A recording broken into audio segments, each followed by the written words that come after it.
తాకట్లో ఉన్న మీ బంగారాన్ని విడిపించి ఆ రోజు ధరకే కొనబడుతుంది ఆచారి గోల్డ్. కూటమి సంవత్సర పాలన ఎలా ఉందన్న? కూటమి పరిపాలన వచ్చి సంవత్సరం పైన అయిపోతుంది. కానీ ఇప్పటి వరకు కూడా చంద్రబాబు గారు చెప్పిన విషయాలు కానీ, ఈ సంక్షేమ పథకాలు కానీ ఏమి కూడా ఆయన చెప్పినవి ఇంతవరకు ఎక్కడా అమలు పరచడం, ఓటీరీని తప్పితే మిగతా ఏమీ చేయటం లేదు. అందరూ కూడా ఈ కూటమి పరిపాలనలో అందరూ నిరోత్సాహంతో ఉన్నారు. అదే జగన్ గారు ఉన్నప్పుడు ఆయన చెప్పిన వాగ్దానమును గెలిచిన మరుసటి నెల నుంచే చెప్పిన వాగ్దానాన్ని ఒక్కోటి చేసుకుంటూ వచ్చేసారు.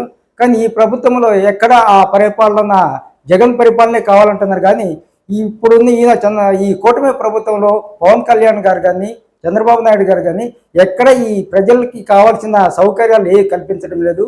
మరి ఈ యొక్క పరిపాలనలో అందరూ కూడా నిరుత్సాహంతో ఉన్నారు. ఆయన చెప్పిన ఏది కూడా ఫ్రీ బస్సులు ఇస్తా ఉన్నారు, మళ్ళీ ఆగస్టు అని చెప్తా ఉన్నారు. ఇప్పటికి దగ్గర సంవత్సరం అయిపోతే ఇంకా ఆయన ఉండేది మూడు సంవత్సరాల 6 నెలల పరిపాలన ఉంటుంది. ఈ దీంట్లో ఏమేమి చేస్తాడు ఆయన? కాబట్టి అందరూ కూడా అసంతృప్తితో ఉన్నారు. ఏదో కాకమకు కబుర్లాగా ఈ యొక్క పెన్షన్ పథకాన్ని ఏదో కొద్ది రోజుల తర్వాత అమలు చేశారు. చాలా నిరుత్సాహంతో ఉన్నారు. రాబోయే ప్రభుత్వము జగన్ గారు మళ్ళా పరిపాలనకు వస్తారు. ఖచ్చితంగా ఆయన చెప్పిన అన్ని కూడా ఖచ్చితంగా నెరవేరుస్తారు. ఖచ్చితంగా ప్రజలు ఆయనకే హర్షం ప్రకటిస్తూ ఉన్నారు.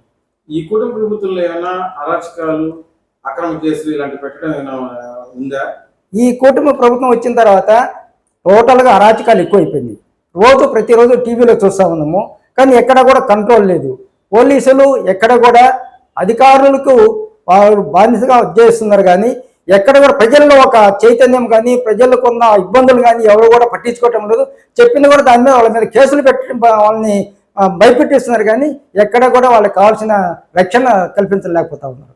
ఎలాంటి నాయకుడు అయితే మీకు కావాలని కోరుకుంటున్నారు? మాకు జగన్ లాంటి నాయకుడు రాజశేఖర రెడ్డి గారి తరువాత ఆయన కుమారుడు వారసుడిగా వచ్చిన జగన్మోహన్ రెడ్డి గారికి ఇచ్చిన వాగ్దానాలన్నీ నెరవేర్చారు గారు. జగన్ గారు రాజశేఖర రెడ్డికి ఏదైతే మనస్తత్వంలో ప్రజల మీద ఎంత సానుభూతి ఉన్నారో ఆ పరిపాలనే మళ్ళా తీసుకురావాలి, జగన్ అయితేనే చేస్తారనే ఒక దృక్పథంతో ప్రజలంతా ఉన్నారు. మరి అటైతే పవన్ కళ్యాణ్ అయితే ఆయన సీఎం రానివ్వను అంటున్నాడు జగన్ ని. అది అందరికి తెలిసిన విషయమే. పవన్ కళ్యాణ్ విషయం ఆయన అసలు 21 సీట్లకే పరిమితి. రేపు వచ్చే ఎలక్షన్ లో నా ప్రశ్న మీకు అర్థం కాదు. జగన్ ని సీఎం కానివ్వని అంటున్నాడు పవన్ కళ్యాణ్, మీరేమో జగనే కావాలని కోరుకుంటున్నారు. అది ఆయన అనుకున్నది ఏమి జరగదు. కాబోయే ముఖ్యమంత్రి మళ్ళా 3.5 సంవత్సరం తర్వాత జగనే మన ఆంధ్రప్రదేశ్ ముఖ్యమంత్రిగా అవుతారు. మరి పవన్ కళ్యాణ్ వ్యాఖ్యలను ఎలా చూస్తారు? పవన్ కళ్యాణ్ ఆయన ఊరికి కాలక్షేపం చేసుకుంటూ మాట్లాడుతున్నారు కానీ అంతే కదా, ఆయన ఏం జరగదు. మరి ఇప్పుడు ఈ టీడీపీ,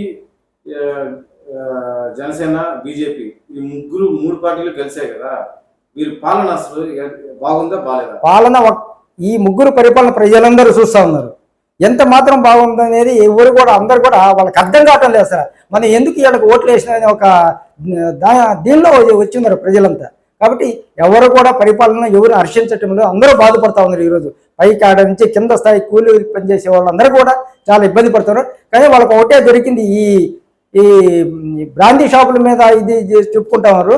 దాన్ని రోజు అదే పనిగా దాన్ని చూపించుకుంటూ వస్తున్నారు తప్పితే ఇంకేం సంక్షేమ పథకాలు ఏమి కూడా దాని మీద వాళ్ళు దృష్టి పెట్టడం లేదు. అన్న మీరు తిరుపతి స్థానికులు కదా, మరి తిరుపతి స్థానికంగా ఇక్కడ జనసేన ఎమ్మెల్యే ఉన్నారు, ఆయన మీకు అందుబాటులో ఉన్నారా? జనసేన ఎమ్మెల్యే గారు ఉన్నారా లేదని అసలు ప్రజలకే తెలియటం లేదు.